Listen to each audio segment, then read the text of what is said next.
Okay, students, welcome to my channel. Okay, students, welcome to my channel Study Point.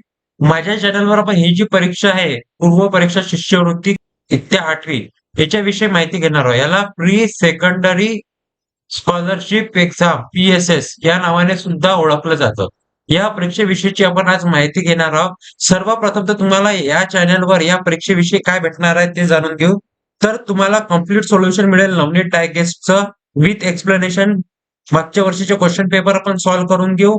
काय tricks आहे solve करायचे, काही typical examples ते बघू आणि तुम्हाला मार्गदर्शन भेटेल की कशा प्रकारे टाइम मॅनेजमेंट करायचं आहे आणि अचूक उत्तर आणायचं आहे. ह्या सर्व गोष्टी तुम्हाला या चॅनलवर भेटणार आहे. माझ्या चॅनलला सबस्क्राईब करा, आपल्या फ्रेंड्सला सांगा चॅनल सबस्क्राईब करायला.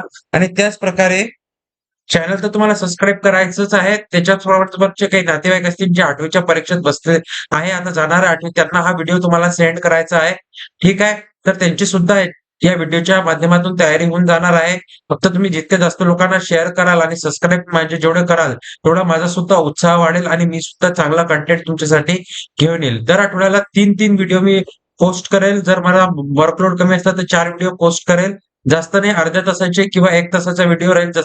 जास्तीत जास्त 1 तासाचा, कमीत कमी अर्ध्या तासाचा व्हिडिओ राहील.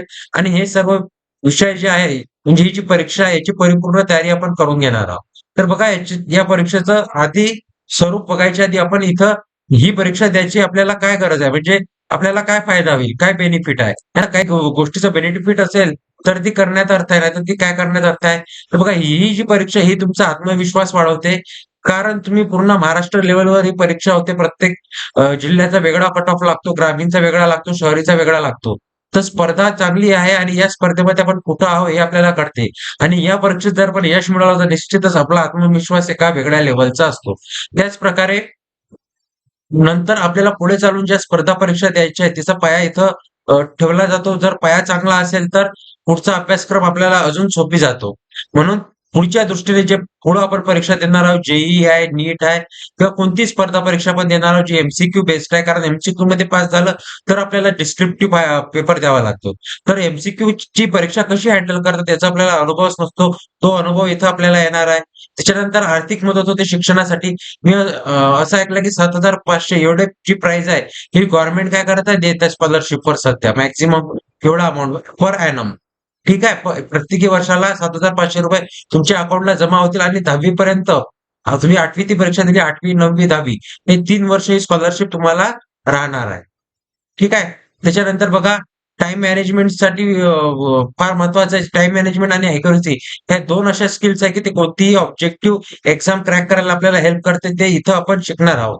आणि त्याच प्रकारे आपण स्वतःचं मूल्यमापन करू शकतो. आपल्याला किती येते, किती नाही. काहीतरी नवीन आपल्याला शिकायला भेटेल. ठीक आहे. तर बघा, आता या परीक्षेचं स्वरूप आपण माहीत करून घेऊ. कशा प्रकारचं स्वरूप असते परीक्षेचं. 2 पेपर असतात. पेपर 1 आणि पेपर 2. या ठिकाणी तुम्ही बघू शकता 2 पेपर आहे. पेपर 1 आणि पेपर 2. प्रथम भाषा या ठिकाणी तुम्हाला असते इंग्लिश. या ठिकाणी तुमचा विषय राहणार आहे इंग्लिश. आणि तृतीय भाषा या ठिकाणी तुमचा विषय राहणार आहे मराठी. इंग्लिश आणि गणितचा पहिला पेपर, मराठी आणि बुद्धिमत्ता चाचणीचा दुसरा पेपर. इंग्लिशचे 25 प्रश्न, मराठीचे 50 प्रश्न झाले 175. एक प्रश्न 2 मार्कला म्हणजे 150 मार्काचा पहिला पेपर. दुसऱ्या पेपरमध्ये 25 मार्काचा मराठी, 50 मार्काची बुद्धिमत्ता चाचणी म्हणजे टोटल प्रश्न झाले 75. आणि 2 मार्काचा एक प्रश्न म्हणजे 150 मार्काचा हा दुसरा पेपर राहणार आहे. 150 150 300 मार्काची ही टोटल याच्यामधनं टोटल जे मार्क आहे ते किती राहणार आहे? पेपर 1 आणि पेपर 2 दोघं मिळून 300 मार्क राहणार आहे. 30% पेपर सोपा येतो, 40% मीडियम असतो, 30% हार्ड येतो. आणि बघा, या परीक्षेमध्ये जसं की एखादा प्रश्न आहे, या प्रश्नाचा 4 ऑप्शन्स तुम्हाला राहतील. A, B, C आणि D. काय? A, B, C, D आहे हे ऑप्शन्स राहतील. जो करेक्ट आहे ते तुम्हाला सर्कल करायचे, बाकीचे तुम्हाला सर्कल करायचे नाहीये. पण काही प्रश्न असेही असतात याच्यामध्ये 20% प्रश्न असतात की त्याचे दोन्ही ऑप्शन करेक्ट असतात आणि 2 चुकीचे असतात. तर त्या ठिकाणी ते 2 ऑप्शन्स तुम्हाला करेक्ट करायचे आहे. तर ही परीक्षा एकदम कठीण पण नाही आहे, एकदम सोपी पण नाही आहे. तुमच्या बुद्धिमत्तेला लक्षात ठेवून हा परीक्षेचं सर्व जो आहे ते तयार करण्यात आलेला आहे पॅटर्न. ठीक आहे. I hope you get my point. तर या परीक्षेवर पूर्णपणे आपण काय घेणार आहोत, इथे मार्गदर्शन याच्यावर मी करणार आहे. याचे आठवड्यातनं म्हणजे वीकमध्ये समजा 2 किंवा 3 व्हिडिओ मी पोस्ट करेल. वेळ झाली तर 4 व्हिडिओ पोस्ट करेल आठवड्यातनं. डिपेंड करते माझ्यावर वर्कलोड किती आहे.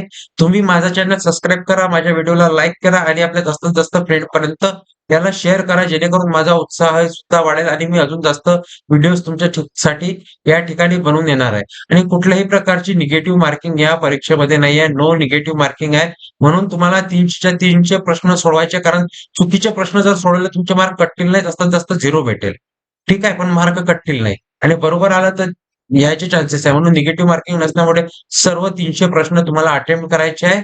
आणि माझे व्हिडिओ तुम्ही बघितला, माझ्या चॅनलला तुम्ही भेट दिली, ब्लॉग तुम्हाला आवडला तर सबस्क्राईब करा, लाईक करा.